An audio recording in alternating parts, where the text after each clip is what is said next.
The crystal chandeliers of the Meridian Grand Hotel lobby blazed with afternoon light, casting geometric shadows across marble floors polished to a mirror shine.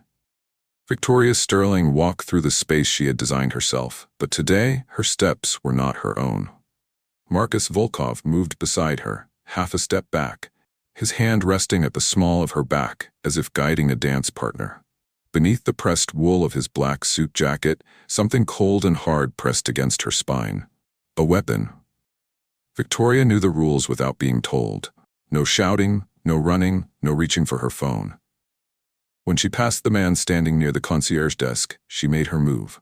Her hand dropped to her side, fingers forming shapes in the air between one heartbeat and the next. "Help me. He has a weapon." The man's posture shifted almost imperceptibly, but he did not look up. Dante Russo had learned long ago that dangerous men see everything. For 3 years, he had maintained his cover at the Meridian Grand, moving through lobbies and hallways with the careful precision of someone who understood that one wrong move could cost lives. Every surface told him something. The scuff mark near the elevator meant someone had left in a hurry, possibly fleeing. The coffee stain by the business center indicated a meeting that had ended badly, perhaps violently. In a world where showing your true nature meant death, perfect camouflage was his only protection. But the real reason Dante noticed everything was survival. He was not who anyone thought he was. On paper, he was Dante Russo, low-level associate doing reconnaissance for the Corsetti crime family. In reality, he was Daniel Rossi, undercover FBI agent who had spent 3 years building a case against Victor Corsetti, one of the most powerful organized crime bosses on the East Coast. Every day was a performance. Every interaction carried the risk of exposure. The morning had started like any other day in his double life. Dante received his daily assignment from Tony Marchetti, Corsetti's underboss who managed street-level operations. The instructions carried unusual weight today. The VIP wing needed to be watched carefully, and all Corsetti associates were told to remain alert. Do not make mistakes. Do not draw attention. Do not fail. Dante had seen the increased security presence. Elena Cross, the hotel's head of security, had been pacing the lobby more than usual, her hand constantly adjusting the earpiece that connected her to the security network. Sarah Mitchell, the senior receptionist whose professionalism could diffuse tense situations, had pulled Dante aside near the elevators earlier. "We have an unusual situation today," she said quietly, her eyes flicking toward the executive offices. "Just stay aware and make sure nothing goes wrong." Dante nodded, understanding more than she realized. In his world, unusual situations often meant violence was coming. Victoria Sterling had built an empire on the principle that luxury meant control. The Meridian Grand was the flagship of a hotel chain that stretched across 12 cities. She had inherited wealth but earned respect, transforming outdated properties into destinations. She understood markets, read quarterly reports like novels, and could spot a failing investment 3 years before collapse. But today, for the first time in her career, Victoria was not in control.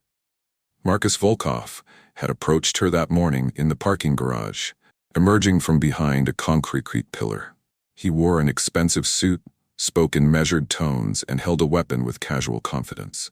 "We're going to walk into your hotel together," he explained calmly.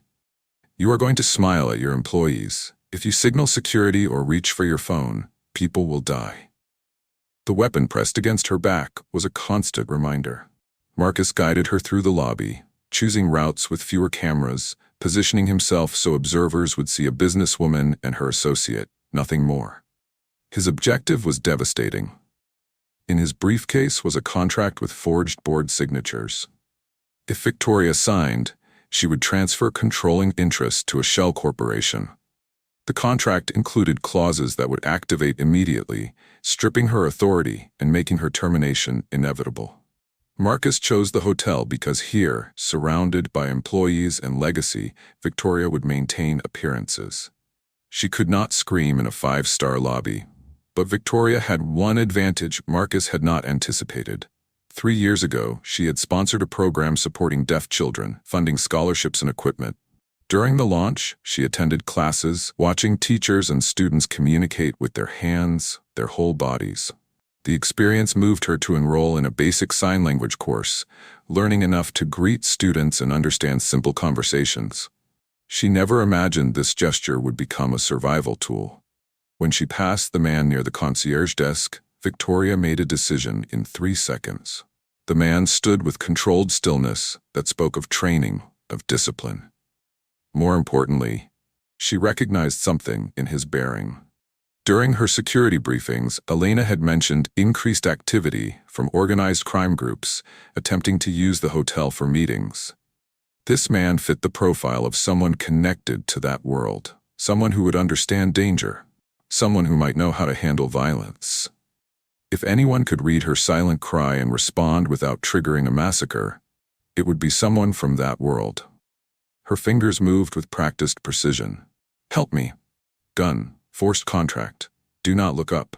She kept walking, her face calm, her breathing steady. Behind her she heard the subtle shift of weight, the quiet adjustment of stance. Dante felt his heart hammering as he processed what he had just seen. The CEO had just signed to him in American Sign Language. "Help me." He has a weapon. His first instinct was to look up, to assess the threat directly. But her final sign was clear. Do not look up. Dante kept his posture relaxed, his expression neutral. If he moved too quickly, Marcus might panic and fire.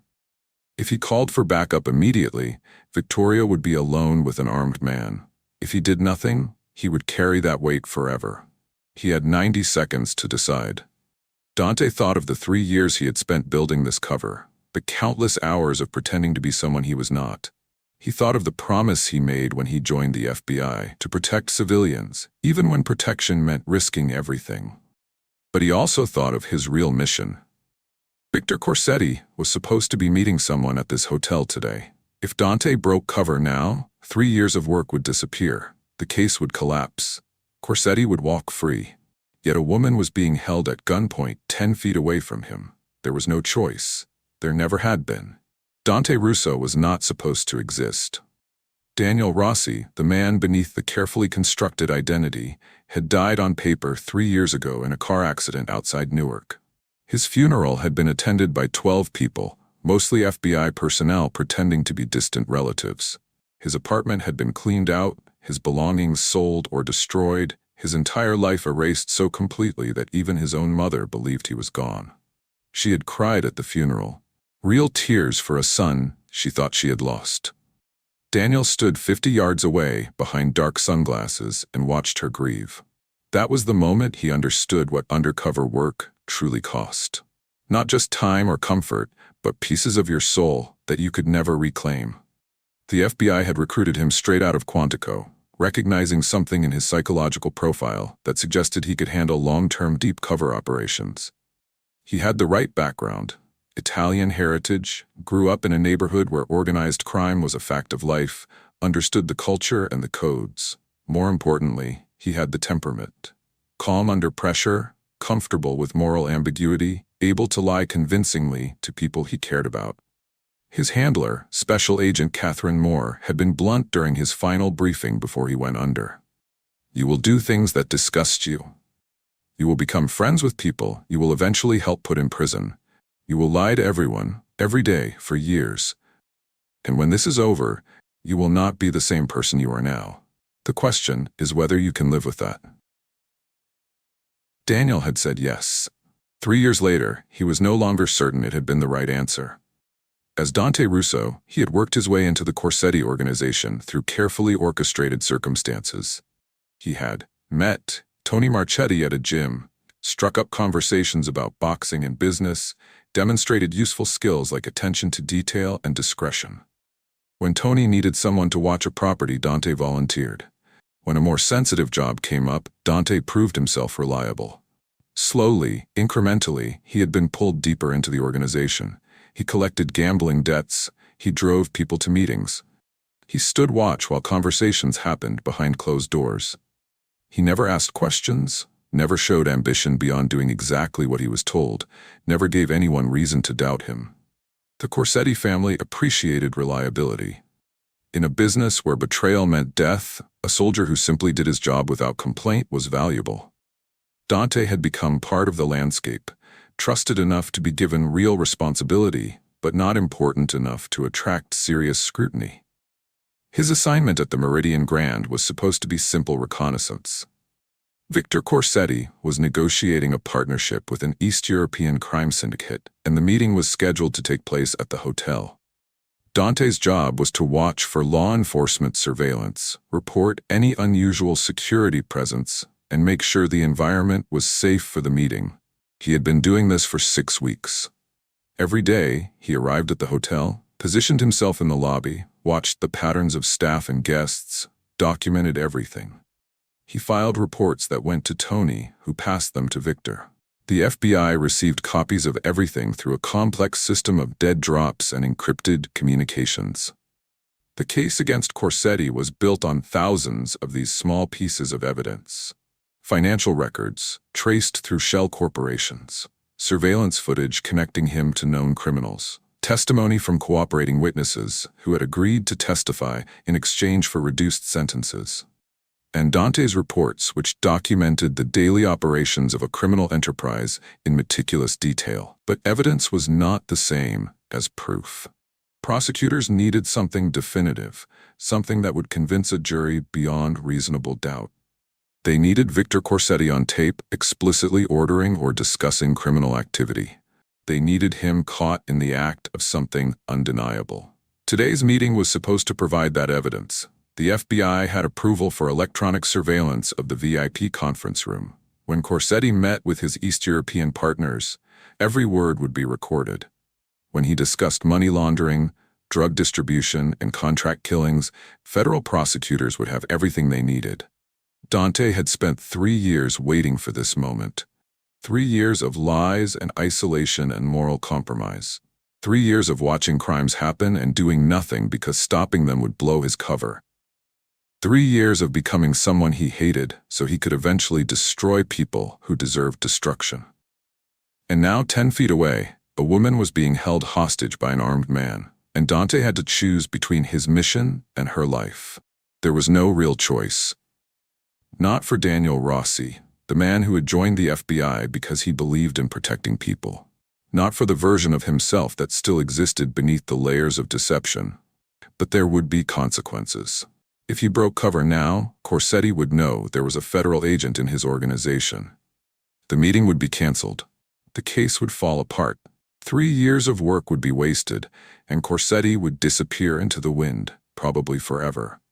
Catherine Moore had been clear about priorities during their last communication. The meeting is critical. We may not get another chance. Do not compromise the operation unless absolutely necessary. Dante looked at Victoria Sterling walking past him, with a gun pressed against her spine, her face calm, but her eyes screaming for help, and he made his decision. Some things were more important than cases. Some lines could not be crossed, even for justice. He had spent 3 years pretending to be a criminal. Today, he would remember how to be a cop. Dante moved with calculated casualness toward the house phone near the elevator bank. To any observer, he was making a routine call, checking in with someone, nothing worth noticing. He dialed the 3-digit extension for security. Elena Cross answered on the first ring. "Security, what do you need?" "This is Dante," he said quietly, his voice steady despite the adrenaline flooding his system. "I need you to watch the VIP route right now. The CEO is in danger. The man with her has a weapon. Do not approach directly. Silent response only." There was a pause. Then Elena's voice came back, all business. "I'm looking at the cameras now. I see them. Are you certain about the weapon?" "She signed to me," Dante said. "Sign language. She told me he has a gun and is forcing her to sign a contract." Another pause, longer this time. Elena was processing not just the information, but the source. Dante was known to hotel security as someone connected to less than legal business. The fact that he was reporting this instead of ignoring it or exploiting it meant the situation was genuinely dangerous. "Stay on this line," Elena said. "Do not hang up." Elena Cross had been head of security at the Meridian Grand for 7 years, and in that time she had developed an instinct for when situations were about to turn violent. The tone of Dante's voice, the specific language he used, the fact that he was calling at all, every detail told her this was not a drill or a misunderstanding. This was real.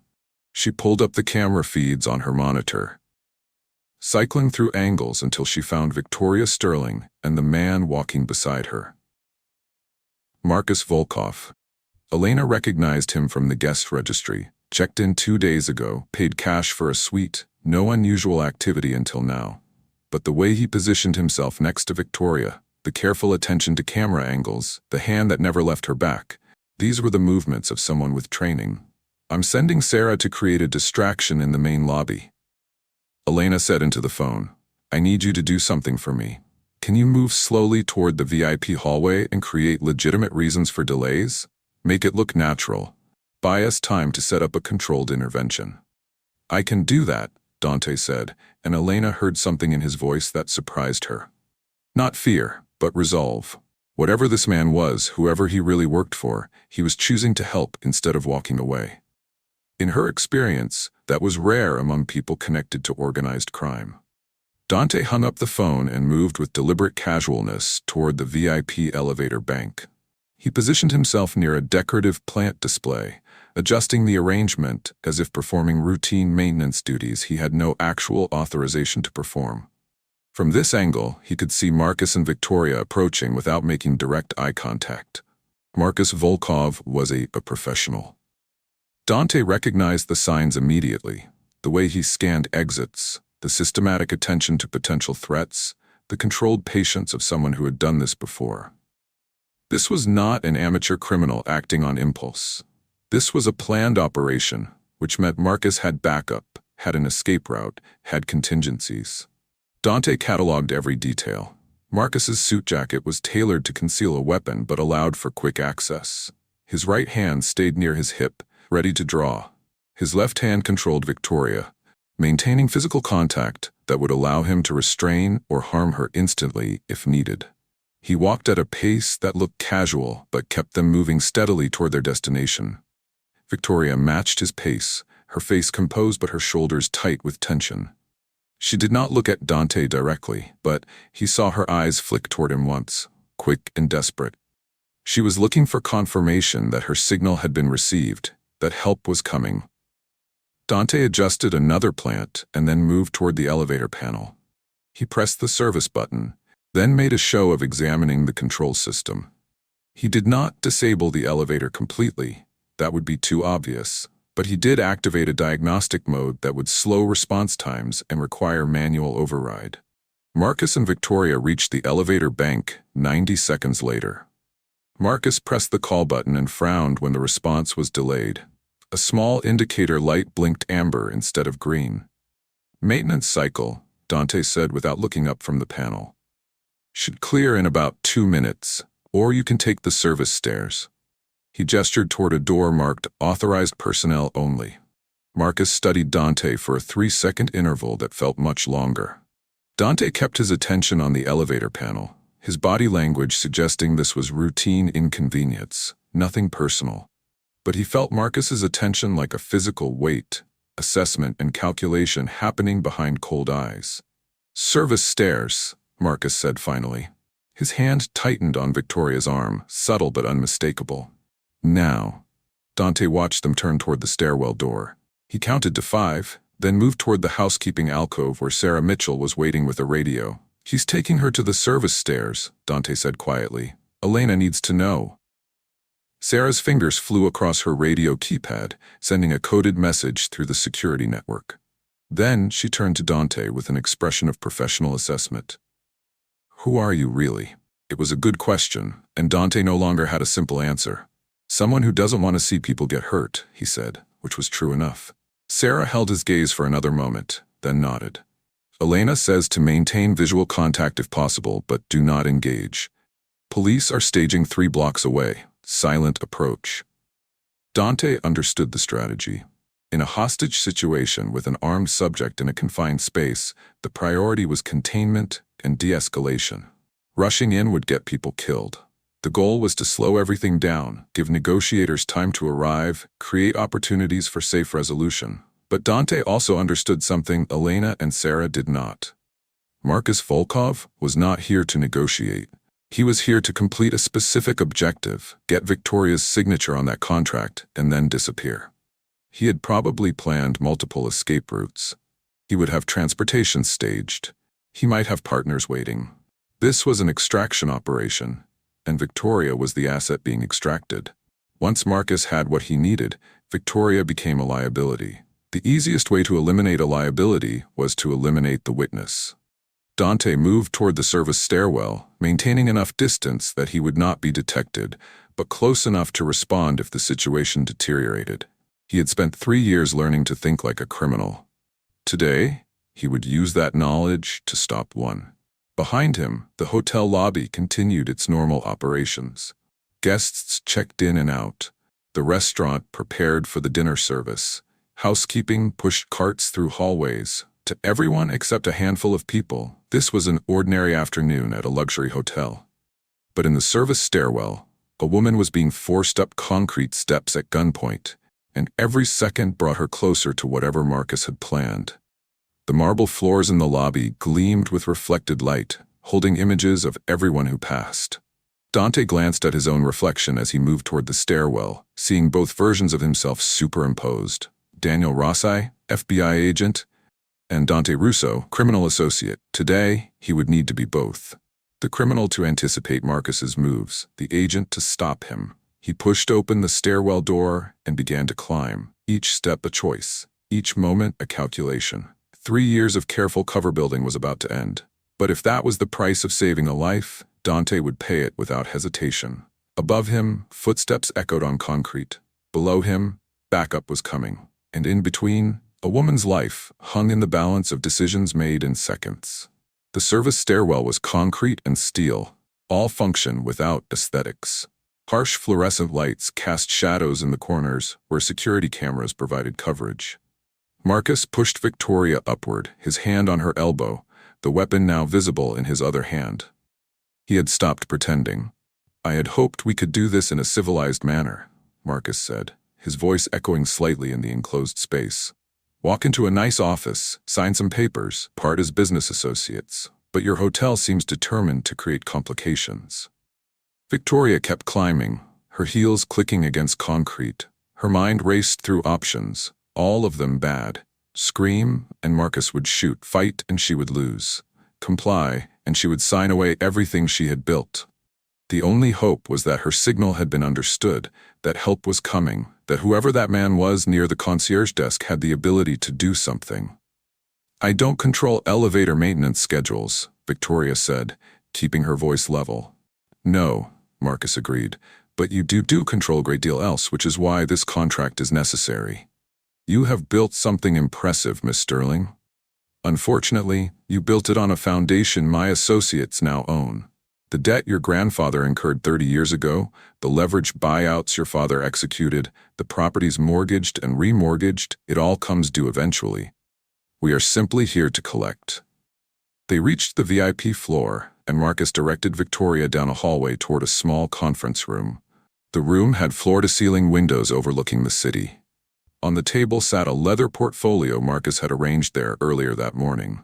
Inside was the contract, already prepared, already witnessed by forged signatures. All it needed was Victoria's name. Marcus closed the door and gestured to a chair. "Please sit. Review the contract if you wish, though the terms are non-negotiable. You sign, you walk out with your life and reputation intact. You refuse, and the story becomes much darker." Victoria sat slowly, pulling the portfolio toward her. She began reading, not because she intended to sign, but because every minute was another minute for help to arrive. Her hands trembled as she turned pages, but her voice stayed steady. "This will take time. There are 12 pages of clauses." "Take your time," Marcus said, his hand resting on the weapon, but not too much time. 3 floors below, Dante moved through the service corridors with the systematic precision of someone who had memorized the building's layout during 6 weeks of reconnaissance. He knew every camera angle, every blind spot, every route that allowed movement without detection. Elena's voice came through the radio she had given him. "Police tactical team is in position. They need eyes on the conference room. Can you get close without being detected?" "Yes," Dante said quietly. He was already moving toward a maintenance access panel that would allow him to reach the VIP floor without using the main corridors. He had documented this route in one of his reports for Corsetti, noting it as a potential escape path if law enforcement ever raided the hotel during a meeting. Today, he would use it for the opposite purpose. The access panel opened onto a narrow service walkway behind the walls. Dante moved through darkness, using the small flashlight he always carried. The walkway connected to ventilation shafts and utility spaces that serviced the VIP conference rooms. He had explored this area during his surveillance operations, mapping every access point. He reached a ventilation grate that looked into the conference room. Through the slats, he could see Victoria sitting at the table, Marcus standing near the window with the weapon visible. They were talking, but Dante could not hear the words through the metal grating. "I have visual," Dante whispered into the radio. "Subject is armed, positioned between the door and the hostage. No clear shot from this angle." Elena's voice came back immediately. "Tactical team is ready to breach on my signal. They need the subject away from the hostage. Can you create a distraction?" Dante studied the room's layout. The conference table, the windows, the door, the ventilation system he was currently hiding in. He had seconds to formulate a plan that would separate Marcus from Victoria without getting either of them killed. "Give me 2 minutes," he said. Inside the conference room, Victoria was running out of pages to read. She had stretched the review as long as possible, but now she was on the final page, and Marcus was no longer willing to wait. "Enough," Marcus said, pulling a pen from his pocket. "Sign the document, Miss Sterling." "Sign it now." Victoria picked up the pen. She needed a third option, something unexpected. She set the pen on the signature line but did not write. Instead, she looked at Marcus directly. "Before I sign, answer one question. How did you know about my grandfather's debt?" "That information was sealed 40 years ago." Marcus smiled. "That is the beauty of patience, Miss Sterling. Information does not disappear. It simply becomes hidden. I have been planning this acquisition for 3 years. Every document, every secret your family buried, I found it all." His words were a confession, and Victoria understood something crucial. Marcus was not working alone. There was inside help, someone who had provided access to sealed financial records. If there was inside help, there would be evidence, and evidence meant this could be fought in courts. She picked up the pen again, positioning her hand so her fingers could form shapes beneath the table where Marcus could not see. "Help now." "Close." In the ventilation shaft, Dante saw the sign through the grate. He had been watching her hands, understanding that someone who knew sign language well enough to call for help would continue using it to communicate. Her fingers spelled out the message clearly. "Help now." "Close." Dante looked at the ventilation system around him. The grate was held by 4 screws. He had a multi-tool in his pocket. The drop from the vent to the floor was approximately 8 feet. If he removed the grate and dropped into the room, he would have 1 second of surprise before Marcus reacted. 1 second to cross the distance between them. 1 second to prevent Marcus from shooting Victoria. 1 second to end 3 years of cover, and probably his life. Dante began unscrewing the grate, working as quietly as possible. The first screw came free without sound. The second squeaked slightly, metal on metal. In the conference room, Marcus's head tilted slightly, attention caught by something. Marcus Volkov had survived 15 years in private military contracting and criminal enforcement by trusting his instincts. When something felt wrong, it usually was. The faint sound of metal scraping metal from above triggered every alarm his nervous system possessed. He looked up at the ventilation grate just as the third screw came free. "Down!" Dante shouted, his voice carrying through the grate. Victoria did not hesitate. She threw herself sideways out of the chair, hitting the floor as the 4th screw came loose and the grate fell. Dante dropped through the opening, 8 feet of empty air. No time to aim or prepare, just gravity and commitment. He crashed into Marcus with the full force of his falling body weight. They went down together, hitting the conference table. The weapon discharged once, the sound enormous in the enclosed space, the bullet punching through ceiling tile and embedding in concrete above. Dante grabbed for Marcus's wrist, trying to control the weapon. Marcus brought his knee up hard into Dante's ribs, driving the air from his lungs. They rolled off the table, hitting the floor hard. The weapon skittered away across polished wood, spinning toward the corner. Marcus was fast and trained in fighting for his life. He got an arm around Dante's throat, applying pressure to the carotid artery, the professional choke that would render him unconscious in seconds. Dante drove his elbow backward into Marcus's solar plexus, breaking the hold, rolling away. They both scrambled toward the weapon. Marcus reached it first, his fingers closing around the grip. Dante kicked hard, connecting with Marcus's hand. The weapon went flying again, this time through the open door into the hallway. The conference room door burst open fully. Elena Cross entered first, followed by 2 police tactical officers with weapons drawn. "Police, don't move." Marcus froze, his hands slowly rising. Dante stayed on the floor, breathing hard, ribs screaming where Marcus's knee had connected. Blood ran from his nose where he had taken an elbow during the struggle. "On the ground," one of the officers commanded, "hands behind your head." Marcus complied with mechanical precision, lowering himself to his knees, interlacing his fingers behind his head. His face showed no emotion, no fear, no anger, just calculation. He was already planning his next move, already thinking about lawyers and bail and escape. The officers moved in with restraints, securing Marcus's hands behind his back with practiced efficiency. They read him his rights in flat, professional tones. Marcus said nothing, offered no resistance, gave them no reason to use force. He had been arrested before. He knew the drill. Elena helped Victoria to her feet. "Are you hurt?" "No," Victoria said, though her hands were shaking now that the adrenaline was fading. "I'm fine, I need a moment." Elena turned to Dante, her expression complicated. "And you? Who are you really?" Dante sat up slowly, testing his ribs. Nothing broken, but he would be bruised for weeks. "That's a long story." "Make it a short version," Elena said. Before Dante could answer, the conference room filled with more people. Uniformed officers securing the scene, paramedics checking Victoria for injuries. A detective in a rumpled suit who took one look at the situation and started asking questions with the weary patience of someone who had seen everything twice. And then, cutting through the controlled chaos like a knife, a voice Dante knew too well. "Clear the room. Everyone except the subject in custody and the man on the floor. Out, now."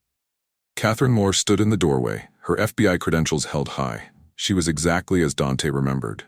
Average height, unremarkable features, the kind of person who could disappear in any crowd. But her voice carried absolute authority.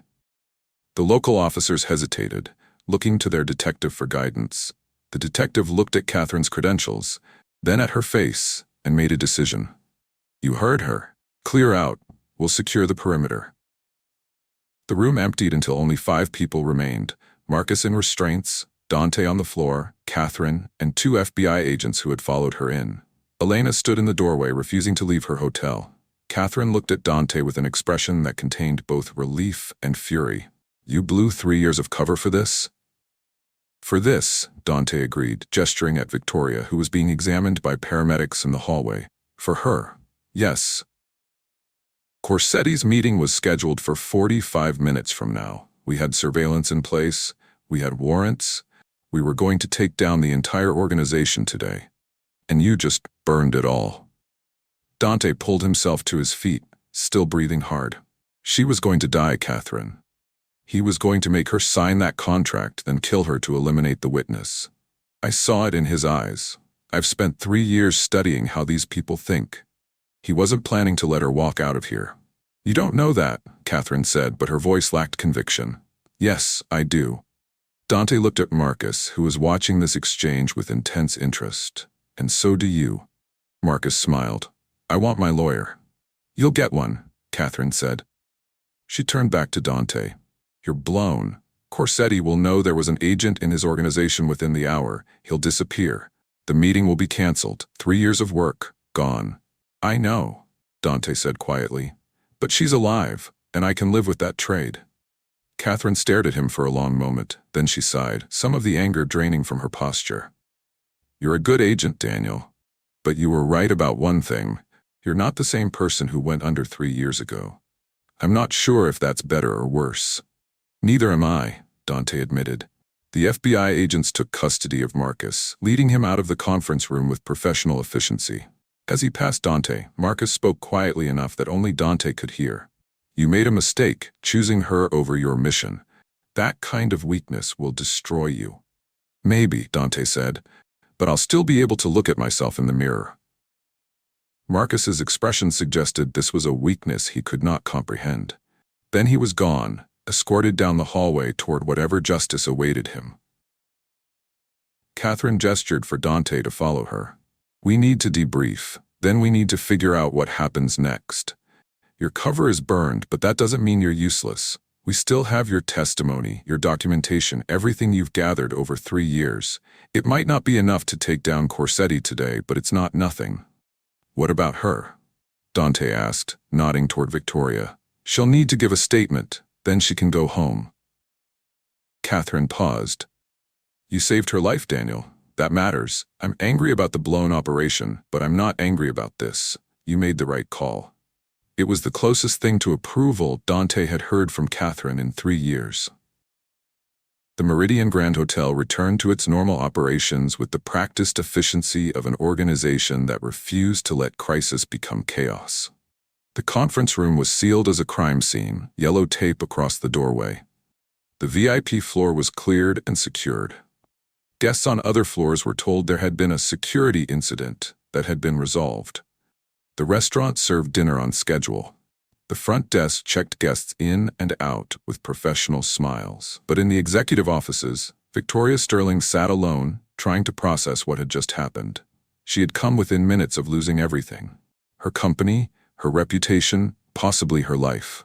And she had been saved by a man she had never met, whose real name she still did not know, who had somehow understood her desperate signal and risked everything to respond. The detective, whose name was Harrison Fletcher, had spent an hour taking her statement. He had been professional but not unkind, walking her through the events in chronological order, documenting every detail. When she described using sign language to signal for help, he had made careful notes. That was smart thinking, Fletcher said. Quick and quiet. If you had tried to call for help or fight, things would have ended differently.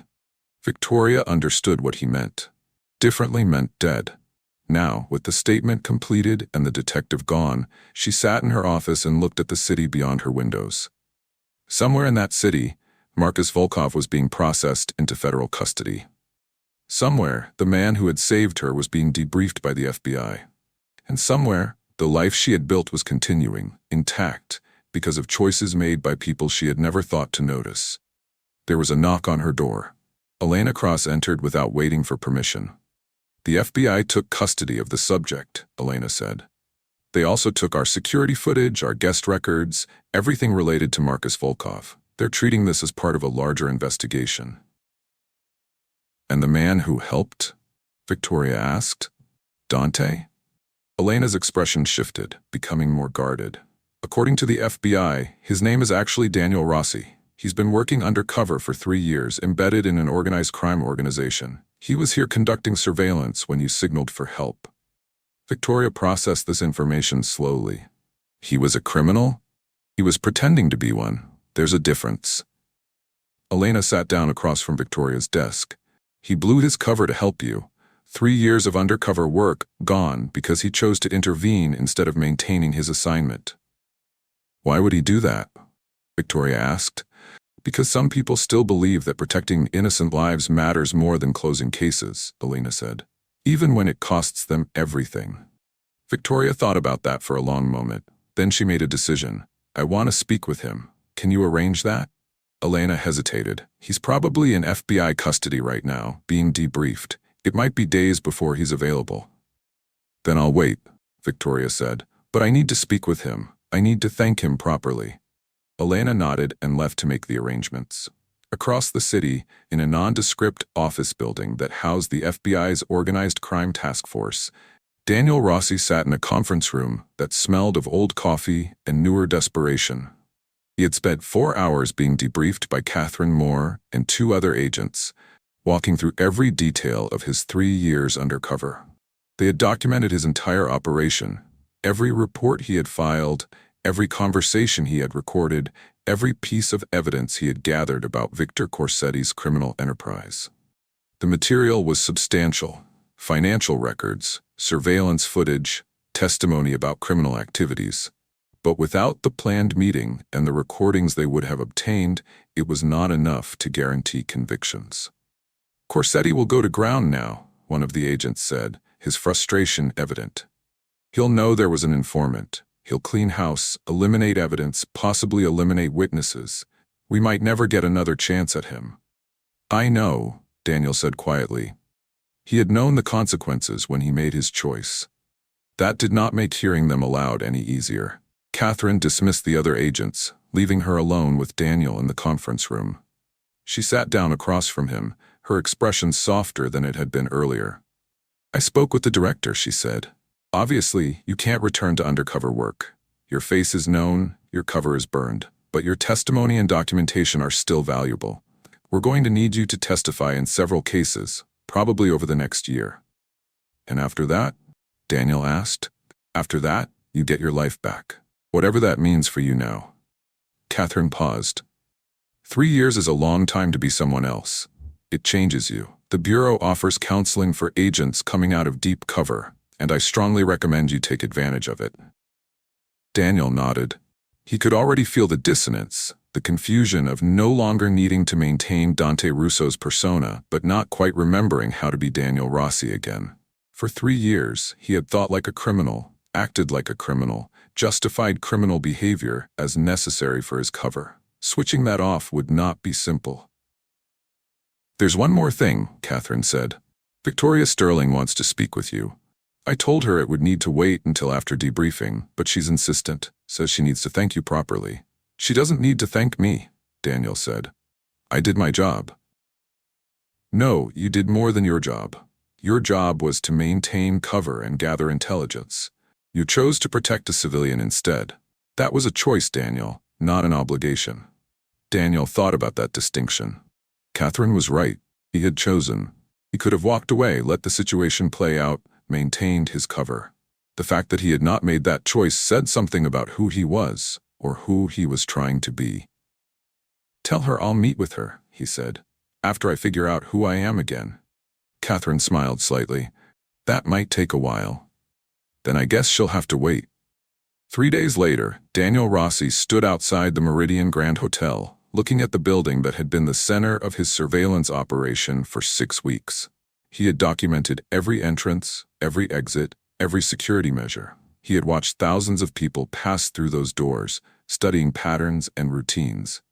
But he had never once walked through the front entrance as himself. Today, he would enter as Daniel Rossi, not Dante Russo. No cover identity, no criminal associations, no performance. Just a man meeting the woman whose life he had saved. The lobby was as impressive as ever, all marble and crystal and careful attention to luxury. The concierge desk where he had stood 3 days ago was now staffed by someone he did not recognize. The service areas he had memorized were hidden behind elegant facades. The hotel had returned to its normal operations, the violence that had erupted in its conference room already fading into managed history. Elena Cross met him at the elevator bank. She studied him with the professional assessment of someone trained to read threats. "You look different," she said. "I am different," Daniel replied. He wore civilian clothes, jeans, a button-down shirt, a jacket that did not conceal weapons. His posture was less controlled, his expression less guarded. 3 days of not having to pretend had begun to strip away some of the layers. Elena gestured toward the elevator. "Miss Sterling is expecting you. Top floor, executive suite." The elevator ride felt longer than it should have been. Daniel watched the numbers climb and thought about what he would say. "Thank you for signaling for help. Thank you for not panicking. I'm sorry I put you in more danger by dropping through a ceiling." The executive suite was understated elegance. Expensive without being ostentatious, powerful without being intimidating.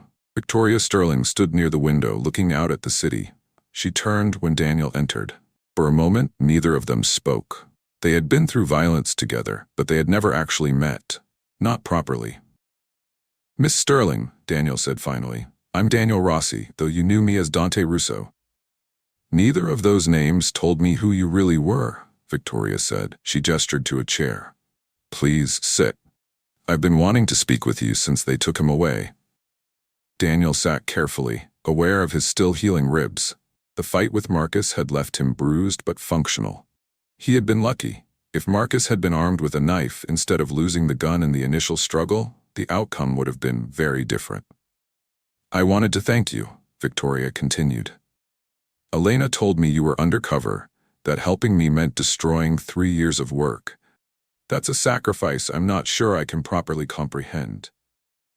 You don't need to thank me, Daniel said. What I did was not about gratitude or recognition. It was about doing what was right in the moment. But it cost you everything, Victoria insisted. Your mission, your cover, 3 years of your life. How do you make peace with that? Daniel thought about the question for a long moment. I spent 3 years pretending to be someone I'm not. I watched crimes happen and did nothing because stopping them would blow my cover. I became friends with people I knew I would eventually betray. I compromised pieces of myself every single day. And for what? To eventually put some criminals in prison? He looked at Victoria directly. When I saw you signal for help, I had a choice. Maintain my cover and possibly close a case against a major criminal organization, or break cover and definitely save your life. The math was simple. Cases can be rebuilt. You can't. Victoria absorbed this, her expression complicated. The FBI agent who debriefed me seemed angry about your choice. She was, Daniel agreed. She had a right to be. 3 years of Bureau resources, countless hours of surveillance and documentation, all compromised because I chose one life over a larger mission. From an operational standpoint, it was the wrong decision. But not from a human standpoint, Victoria said quietly.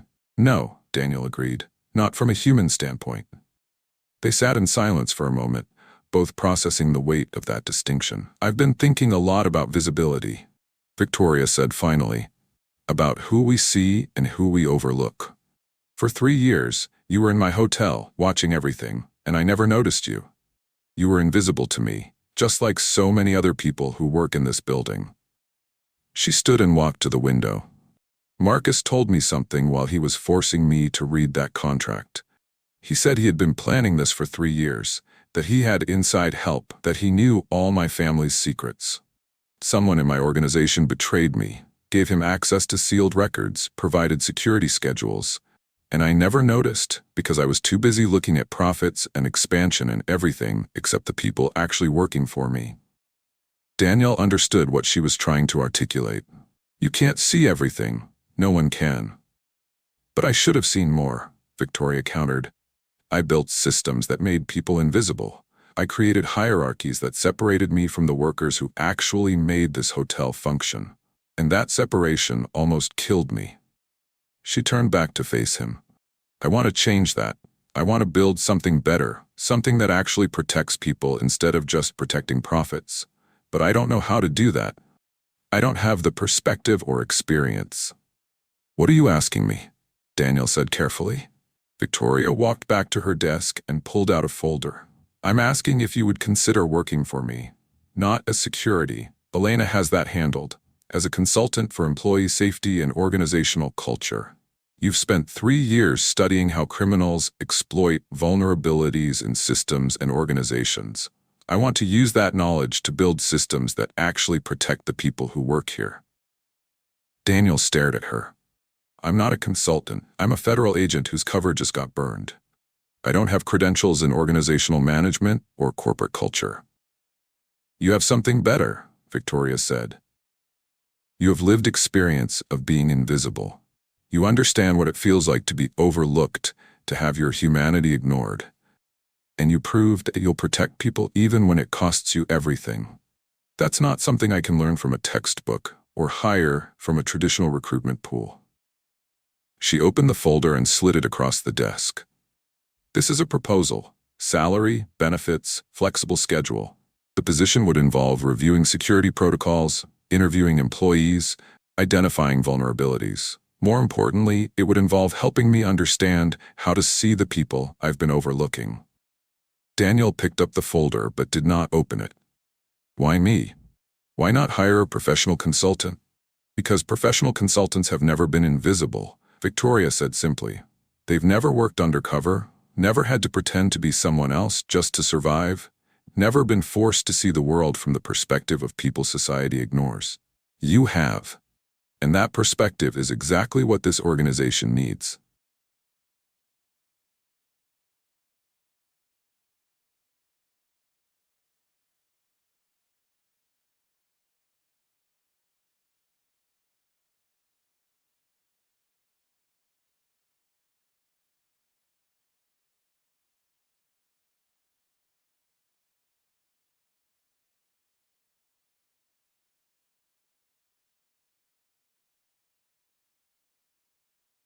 Daniel left the Meridian Grand Hotel with Victoria's proposal folder in his hand and his mind full of complicated thoughts. The offer was generous. More money than the FBI paid, better benefits, actual work-life balance. But accepting it would mean leaving law enforcement permanently, closing the door on the career he had built before going undercover. He called Catherine Moore from a coffee shop 3 blocks from the hotel. "She offered you a job?" Catherine said after Daniel explained the situation. "That's unexpected." "Is it?" Daniel asked. "She nearly died because she couldn't see the threats around her. Now she wants to hire someone who spent 3 years learning to see everything." "You're not seriously considering this," Catherine said. It was not quite a question. "I don't know what I'm considering," Daniel admitted. 3 days ago, I was Dante Russo, criminal associate conducting surveillance. Now I'm Daniel Rossi again, but I'm not sure who that person is anymore. The Bureau is offering me a desk job and testimony assignments for the next year. She's offering me something that might actually matter." Catherine was quiet for a moment. "You sound like every agent who comes out of deep cover, lost, confused, questioning everything. It's normal, Daniel. It passes." "Does it?" Daniel asked. "Or do we just get better at pretending it does?" "That's not fair," Catherine said, but her voice lacked conviction. "I spent 3 years becoming someone else," Daniel continued. "I learned to think like a criminal, to justify terrible things as necessary, to watch people suffer and do nothing because intervention would compromise my mission. And then, when it mattered, I threw all of that away in 3 seconds. What does that say about the mission? What does that say about the work we do?" "It says you're human," Catherine replied. "It says you have limits, lines you won't cross. That's not a weakness, Daniel. That's what makes you a good agent." "But I'm not a good agent anymore," Daniel said. "My cover is burned. I can't do undercover work again. My face is known to every criminal organization on the East Coast. The only value I have to the Bureau now is as a witness and a bureaucrat. Is that really who I want to be?" Catherine sighed. "Take some time. Don't make any decisions right now. You're still processing trauma, still adjusting to being yourself again. Talk to the counselors, go through debriefing, then decide." "She wants an answer in a week," Daniel said. "Then tell her you need more time. If she's serious about the offer, she'll wait." Daniel ended the call and sat in the coffee shop, watching people pass on the sidewalk outside. Normal people living normal lives, completely unaware of the violence and compromise that happened in the shadows around them. For 3 years, he had lived in those shadows. The question was whether he wanted to step into the light or stay where the darkness felt familiar. That evening, Daniel met with Dr. Patricia Chen, the Bureau psychologist who specialized in helping agents transition out of deep cover operations. She worked from a small office that looked more like a living room than a clinical space, all comfortable furniture and warm lighting. "Tell me about Dante Russo," Dr. Chen said after they had settled into chairs. "He was my cover identity," Daniel said. "Low-level criminal associate, did surveillance work for the Corsetti organization. Reliable, quiet, never asked questions." "That's the professional description," Dr. Chen said. "Now tell me who he really was." Daniel thought about how to answer. "He was survival. He was the version of myself that could look at crime and not react, that could hear about violence and document it without intervening. He was every moral compromise I made so I could gather enough evidence to eventually bring down people who deserved it." "And now?" Dr. Chen asked. "Now he's gone, but I'm not sure Daniel Rossi is back. I don't know how to be the person I was before I went under. That version of me believed in absolute justice, clear lines between right and wrong. Dante Russo knew those lines were fiction. I can't unknow that." "You're not supposed to go back to who you were," Dr. Chen said gently. "That's not how trauma and experience work. You integrate. You become someone new who understands both perspectives." "And if I don't want to be FBI anymore?" Daniel asked. "If I want to do something else entirely?" "Then you do something else," Dr. Chen said simply. "Your value as a human being is not defined by your job title or your service record. You spent 3 years in an impossible situation. You made hard choices. You saved a life. Whatever you choose to do next, those experiences will inform it, but they don't have to define it." Daniel pulled out Victoria's proposal folder. She wants me to help her see invisible people, to use my experience being overlooked to build systems that actually protect workers, instead of just extracting value from them. Dr. Chen looked at the folder but did not reach for it. "What do you want?" "I want to matter," Daniel said. "For 3 years, I watched terrible things happen and did nothing because I was told the eventual justice would be worth it. Then I saw someone in immediate danger, and I acted without thinking. That 3 seconds of action felt more real than 3 years of careful documentation. I want more of that. More immediate impact, more direct protection, less strategy, more humanity." "Then it sounds like you've already made your decision," Dr. Chen said. Daniel looked at the folder in his hands. "I guess I have."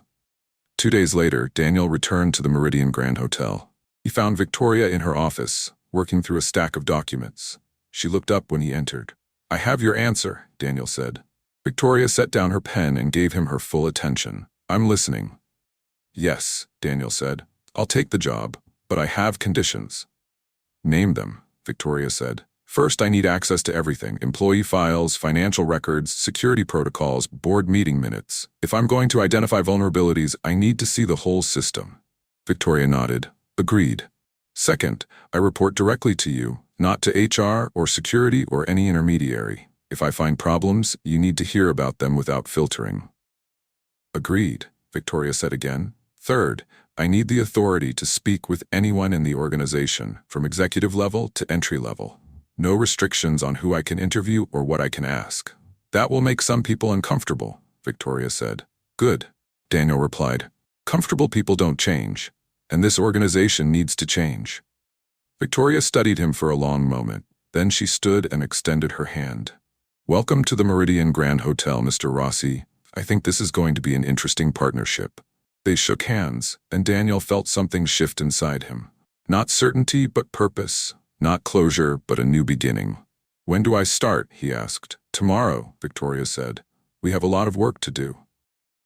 3 months later, Daniel Rossi stood in the main lobby of the Meridian Grand Hotel as a new plaque was unveiled near the main entrance. The plaque outlined an emergency response system he had designed, implemented with Elena Cross's security expertise, and funded by the Victoria Sterling Foundation for Worker Protection and Dignity. The system was deceptively simple. Every employee, from executive to housekeeper, carried a device that could send a silent alert to security with the press of a button. The alert included the employee's location, a live audio feed, and an automatic notification to law enforcement if the situation met certain threat criteria. More importantly, the system was designed so that using it carried no professional consequences. Anonymous reporting was built into the architecture. "We live in a world where danger can emerge anywhere, at any time," Victoria said in her speech to the assembled employees and press. 3 months ago, I learned that lesson the hard way. But I also learned that the people we overlook, the workers we take for granted, are often the ones who see threats most clearly. This system exists because one person saw someone in danger and chose to act, even when action carried enormous personal cost. She looked at Daniel, standing at the edge of the crowd. He had not wanted recognition, had actively tried to avoid being part of the public ceremony, but Victoria had insisted. "People need to see that protection isn't just about systems," she had told him. "It's about humans choosing to help other humans. That needs to be visible." After the ceremony, Daniel found himself surrounded by hotel employees thanking him for the work he had done over the past 3 months. He had interviewed more than 200 staff members, from executives to maintenance workers, asking the same questions. When do you feel unsafe? When have you witnessed problems but felt unable to report them? What would you change if you had the authority? The answers had been illuminating and disturbing. He had discovered systematic wage theft in housekeeping, sexual harassment in the restaurant, financial fraud in purchasing, and security vulnerabilities throughout the building. Some problems were intentional criminal activity. Others were the result of neglect, of systems designed without considering the people who actually used them. Daniel had documented everything in reports that went directly to Victoria. She had read every word, asked hard questions, and then taken action. People had been fired, policies had been rewritten, entire departments had been restructured. The changes were painful and expensive, but Victoria had been unwavering. "If we don't protect our people, we don't deserve to have a business," she had told the board of directors when they complained about the costs. "This is not optional. This is who we are now." Not everyone appreciated the changes. Daniel had received anonymous threats, hostile confrontations in hallways, and at least one attempt to discredit him by spreading rumors about his criminal past. But Victoria had stood by him, making it clear that anyone who retaliated against Daniel or the employees who spoke to him would be terminated immediately. Now, standing in the lobby with the new plaque gleaming on the wall, Daniel felt something he had not experienced in years. Pride in his work, without the moral compromise that had defined his time undercover. "You look happy," Elena said, appearing beside him with 2 cups of coffee. "It's weird. I'm not used to seeing you smile." Daniel accepted the coffee. "I'm not used to doing it. The employees trust you," Elena continued. "That's rare, especially in hospitality. Most consultants come in, disrupt everything, collect their checks, and leave. You actually listen to people. You actually care." "I know what it feels like to be invisible," Daniel said. "I spent 3 years being someone nobody noticed. The difference is, I chose that invisibility. Most of these workers didn't. It was imposed on them by systems that treated them as replaceable parts instead of humans." "You're making a difference," Elena said. "Real, measurable change. The assault reports are down, employee satisfaction is up. Even the turnover rate has dropped. Victoria keeps showing me the metrics like she discovered religion." Daniel smiled at the image. "She's a convert to the idea that treating people well is good business." "She's more than that," Elena said. "She's become an advocate. She's been meeting with other hotel chains, other companies, sharing what we're doing here. She wants to change the entire industry." "That's ambitious," Daniel said. "That's Victoria," Elena replied. "When she commits to something, she goes all in. And right now, she's committed to proving that ethical business practices can be profitable." "You gave her that mission." "I just showed her what was already there," Daniel said. "She chose to act on it." Across the lobby, Victoria was being interviewed by a journalist from a business magazine. Daniel watched her gesture animatedly, explaining the Worker Protection Initiative with the same passion she once reserved for quarterly earnings reports. She had changed in 3 months, becoming less guarded, more connected to the people who worked for her. Later that evening, after the press and employees had dispersed, Daniel and Victoria sat in her office reviewing the next phase of the initiative. "I want to expand this to all 12 hotels in the chain," Victoria said. "Same systems, same protocols, same commitment to worker protection." "That's going to be expensive," Daniel warned. "Not just the technology, but the cultural change. Each property has its own management, its own problems, its own resistance to change." "Then we'll deal with that resistance the same way we dealt with it here," Victoria said firmly. "With transparency, accountability, and the willingness to fire people who can't adapt." Daniel made notes on his tablet. "I'll need to visit each property, conduct interviews, assess vulnerabilities. That's months of travel." "Hire a team," Victoria said. "Train them in your methodology. You can't do this alone, and you shouldn't have to. What you've built here is too valuable to limit to one location." Daniel thought about that. "I'm not sure I'm qualified to train others. I learned most of this through trial and error." "That's exactly why you're qualified," Victoria countered. "You learned by listening to people, by being willing to be wrong, by prioritizing humans over processes. Those aren't skills you learn in business school. Those are human qualities that can be modeled and encouraged." She pulled up a document on her computer. "I've been working with HR on job descriptions. We're creating a new department, Human Dignity and Worker Protection. You would be the director. Your team would be responsible for implementing these systems across all our properties and continuously monitoring for problems." Daniel scanned the document. The budget was substantial. The authority was real. The mandate was clear. Protect workers, identify threats, build systems that prioritized human dignity. "This is a big commitment," Daniel said. "So was dropping through a ceiling to save my life," Victoria replied. "You've already proven you're willing to commit to difficult things when they matter. This matters." Daniel thought about his conversation with Dr. Chen 3 months ago, about wanting to matter, wanting direct impact, wanting to protect people immediately rather than eventually. This job offered all of that. Okay, he said, let's do it. 1 year later, Daniel Rossi stood on the rooftop terrace of the Meridian Grand Hotel, looking out at the city that had become his home. The sun was setting, painting the sky in shades of orange and purple, casting long shadows across buildings where millions lived their invisible lives. He thought about the year that had passed, the changes that had rippled through not just one hotel, but an entire organization. The Human Dignity and Worker Protection Department now employed 15 people across 12 cities, each trained in the methodology Daniel had developed through careful listening and systematic observation. The worker protection systems were operational in all Victoria Sterling's properties, with thousands of employees now carrying the silent alert devices that could summon help without drawing attention. The changes had created measurable impact. Reported assaults were down 63%. Employee retention was up 41%. Customer satisfaction had increased as well, proving Victoria's theory that treating workers well created better service. The business case for human dignity was no longer theoretical. It was documented in spreadsheets and quarterly reports. Other hotel chains had begun implementing similar systems. 3 had hired Daniel's team as consultants. The methodology was spreading, slowly but steadily, through an industry that had long treated workers as invisible and replaceable. But the numbers, as satisfying as they were, did not capture the real impact. Daniel thought about the housekeeper who had used the silent alert system to report a supervisor who had been stealing employee wages. She had kept her job, the supervisor had been prosecuted, and the stolen wages had been repaid with interest.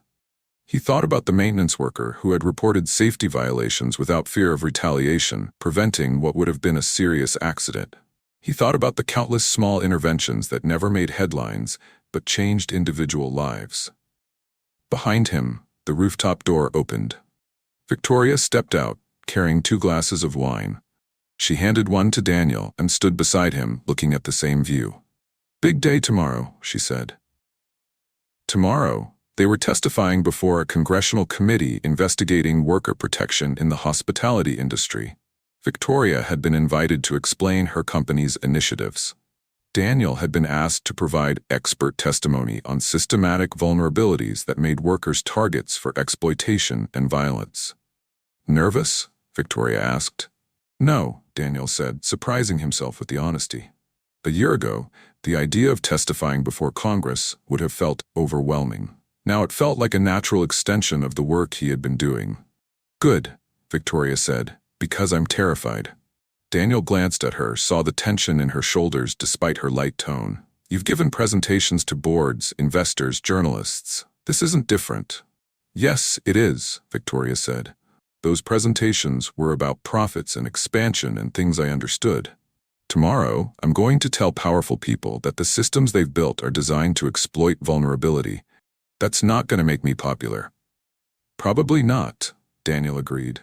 But it's true, and someone needs to say it. They stood in silence for a moment, watching the city lights begin to flicker on as darkness fell. I've been thinking about that day, Victoria said quietly. The day Marcus Volkov walked me through this hotel at gunpoint. I was terrified, obviously, but I was also angry.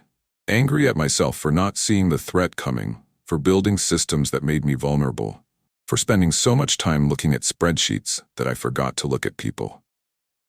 She turned to face Daniel.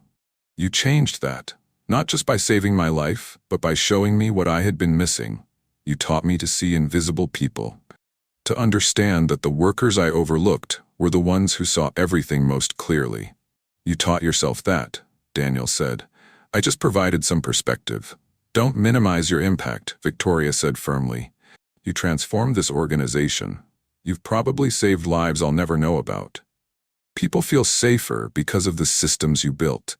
Families are more secure because of the protections you implemented. That's not perspective. That's legacy.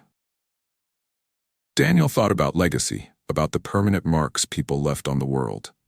A year ago, his legacy would have been 3 years of undercover work that ended in a blown operation and a compromised case. Now his legacy was something different. Systems that protected people, protocols that gave voice to the voiceless, a methodology that prioritized human dignity over operational efficiency. "Do you ever regret it?" Victoria asked. "Leaving the FBI, giving up law enforcement, choosing this work instead?" Daniel considered the question honestly. He thought about the cases he might have helped close, the criminals he might have helped convict.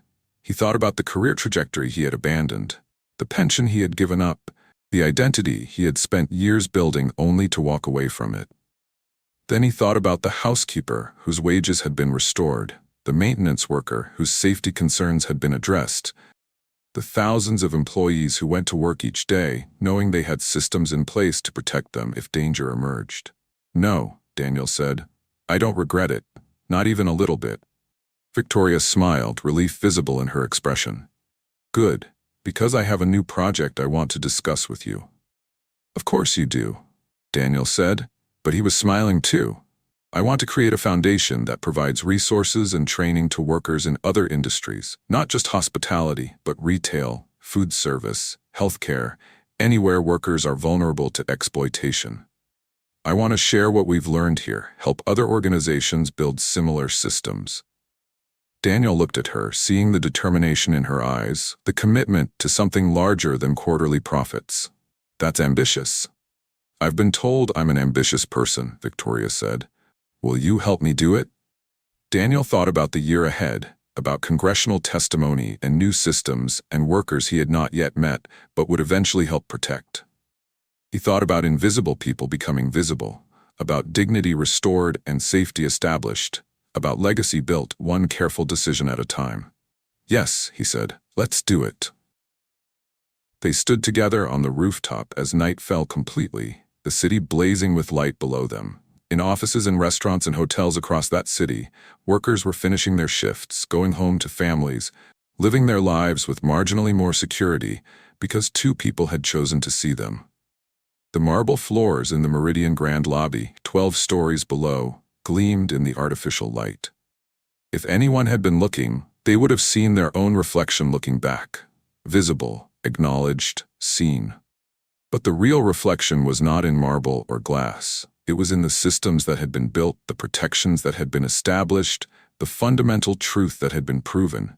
Every person deserves to be seen, to be protected, to be treated with dignity. That was the lesson.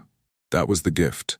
That was the story that would be told in boardrooms and break rooms, in congressional hearings and worker training sessions, in quiet moments when people chose to see instead of overlook, to act instead of ignore, to become the kind of humans who made the world safer, simply by refusing to look away. The Meridian Grand Hotel stood tall against the night sky, its windows glowing with life, its future unfolding one careful, conscious decision at a time. And somewhere in that building, a marble floor reflected everything, holding the memory of the day when reflection became revelation, when a signal became salvation, when invisible became essential. The story ended there, but the legacy continued. In systems built and lives changed, in protocols written and dignity restored, in a former undercover agent learning that protecting people immediately mattered more than convicting them eventually, in a CEO understanding that power meant nothing without humanity, and in thousands of workers going home safe each night, knowing that someone was watching, someone cared, someone understood that every person deserved to be seen.